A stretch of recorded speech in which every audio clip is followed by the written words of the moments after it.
a number of watchers have commented on rightly is the fact that this also has to do with the war, with the invasion of Russia into Ukraine, because both China and Brazil are self-declared mediators who have taken on a neutral role in the conflict. Brazil raised eyebrows when Lula da Silva came into power by refusing to give arms to Ukraine, and certainly this sort of an important part of this summit, if you like, has been this taking of a center ground, which is as much again about resisting US influence as it is about actually being a mediator. I think to understand this meeting between Ignacio Lula da Silva, the new Brazilian president, and Xi Jinping, it actually isn't a new thing. We have to go back to Lula's first couple of presidential terms, which were predominantly based around economic development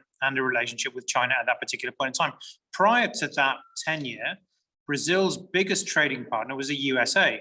But in 2009, China became Brazil's biggest export partner. So in a way, it's a rekindling of that relationship that Brazil had with China at that particular point of the noughties, which then got damaged for good or ill, depending on your point of view, during the Bolsonaro's hawkish administration, which was distinctly anti-communist, pro-US. I mean, Bolsonaro visited Taiwan as a candidate before the first election. So the Lula and Bolsonaro worldviews are completely distinct. And that is why Lula is now returning to China to reinitiate that really important relationship. How important is that relationship for China? Oh, look, it's huge. I mean, not just the fact that China is Brazil's largest export market, but also Brazil is the largest recipient of Chinese foreign investment in Latin America. Since 2005, the Chinese Development Bank has invested more in Latin American Caribbean countries than any other bank, including the World Bank. And this kind of geo-positioning that China is undertaking and has been undertaking for at least a generation now, internationally and in particular in Latin America, sees Brazil as its main entry point into Latin America. So, I mean, it really cannot be overstated. The other thing that is important to realize, I think, is that both Brazil and China are part of the BRIC countries, Brazil, Russia, India, China, and South Africa, which, again, 10, 15 years ago, presented themselves as emerging economies as an important counterpoint to the hegemony of the US and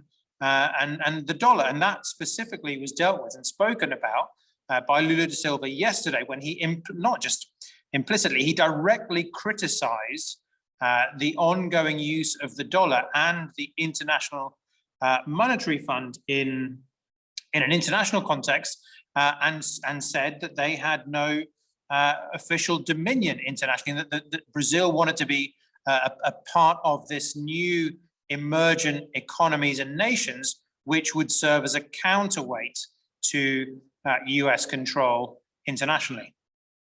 What deals came out of this? Was there anything tangible that came out of this, or was it just a show of strength?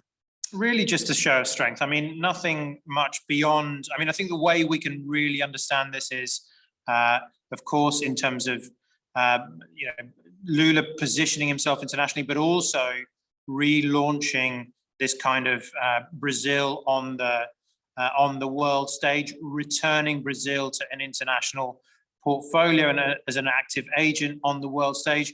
There's a number of bilateral agreements that have been signed, but really those are decorative, and there's nothing new that's taken place. I think what a number of watchers have commented on rightly is the fact that this also has to do with the war, with the invasion of Russia into Ukraine, because both China and Brazil are self-declared mediators who have taken on a neutral role in the conflict. Brazil raised eyebrows when Lula da Silva came into power by refusing to give arms to Ukraine, and certainly this sort of an important part of this summit, if you like, has been this taking of a center ground, which is as much again about resisting US influence as it is about actually being a mediator.